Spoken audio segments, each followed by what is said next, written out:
China's barter for oil program in Iran, why it matters. Commentary.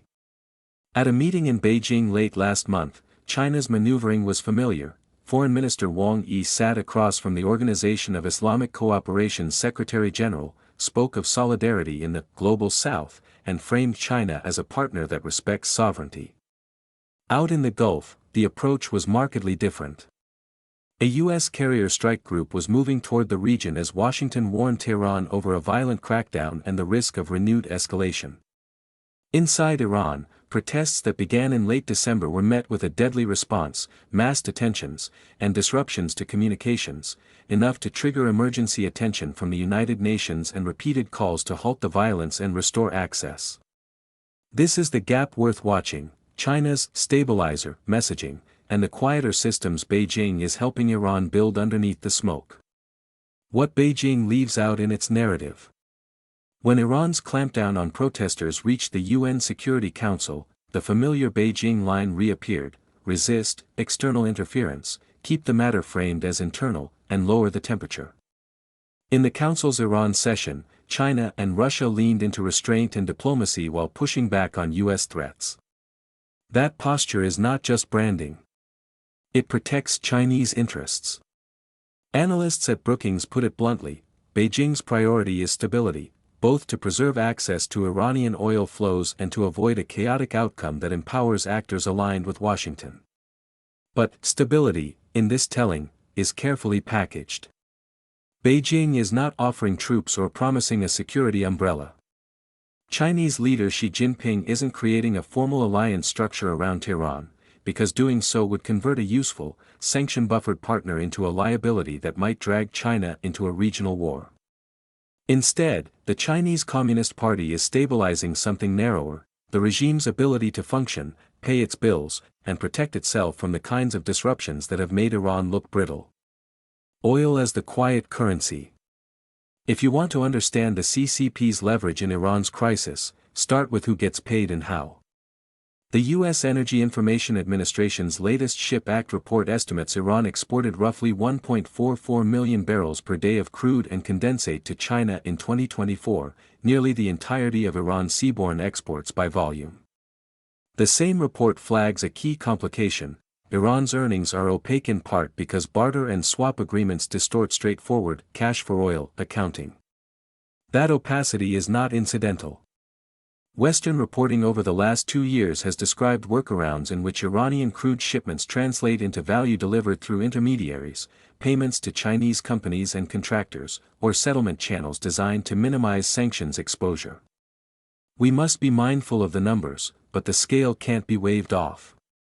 One media report suggests that China owed Iran up to $8.4 billion in unpaid oil proceeds at one point, with repayment routed through third-party arrangements rather than normal banking channels. Convert it into barrels, and you get a glimpse of the order of magnitude. Using EIA's 2024 Brent average of about $81 per BBL as a reference point, $8.4 billion equates to roughly 104 million barrels. If you assume discounted barrels, the implied range moves higher, closer to 125 to 140 million barrels. That's roughly 0.3 to 0.4 million barrels per day. However, that is not all Iranian exports to China, but it is large enough to function as a strategic throttle, a shadow settlement stream that can be tightened, redirected, or accelerated depending on Beijing's priorities. This is a mechanism Western audiences often miss. China does not need to take Tehran's side in public to keep the Islamic Republic on economic life support. It can do it by deciding which invoices to clear, studying the breach, and hardening the network. The other dynamic under Beijing's calming rhetoric is learning. After Israel's 2025 operations against Iran exposed how cyber vulnerabilities in modern states can aid target development and the disabling of critical systems, some analysts argue China is using Iran as a live-fire case study in what intelligence-led warfare looks like against a brittle security state.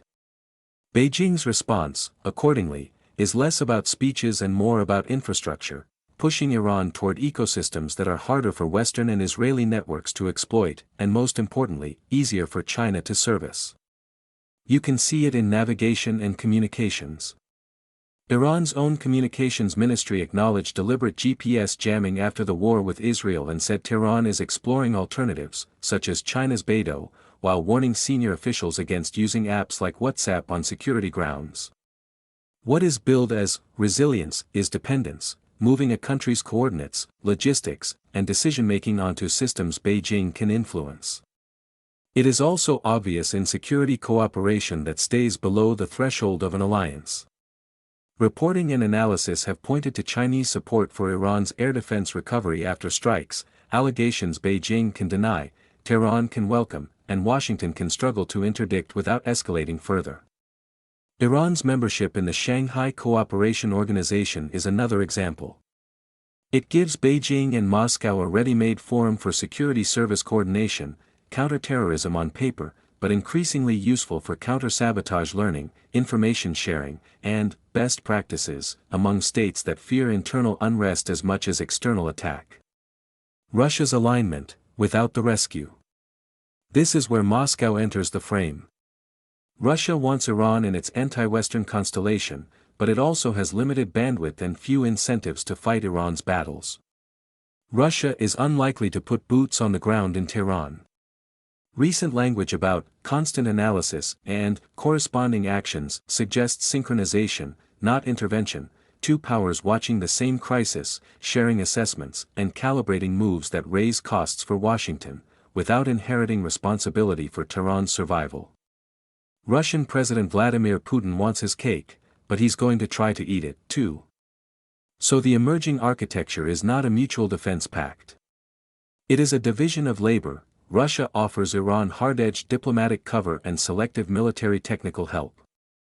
China provides the economic oxygen and the technical backbone that helps the Iranian regime continue to operate. Beijing's real red line. Beijing's red line is disorder that spills into energy markets, threatens shipping, or produces an Iranian leadership that cannot keep oil flowing and promises kept. That is why Wang Yi can host the Organization of Islamic Cooperation meeting on January 26 and speak the language of unity while UN officials warn of killings, detentions, and communications blackouts inside Iran. These global positions are why the barter system matters as much as the diplomacy. If oil is the currency and Chinese contractors are the payees, then China does not need to send troops to shape outcomes. It can stabilize the Iranian regime's core functions, payroll, infrastructure, surveillance, navigation, while preserving deniability and avoiding a formal security guarantee. The result is a version of stabilization that looks calm on camera and coercive in the ledger, China as mediator in public, metronome in the background, keeping Iran just solvent enough, just connected enough, and just dependent enough to outlast the next wave. That is not peacekeeping. It is systems management. And in the Gulf, systems management may be the most consequential form of power on offer.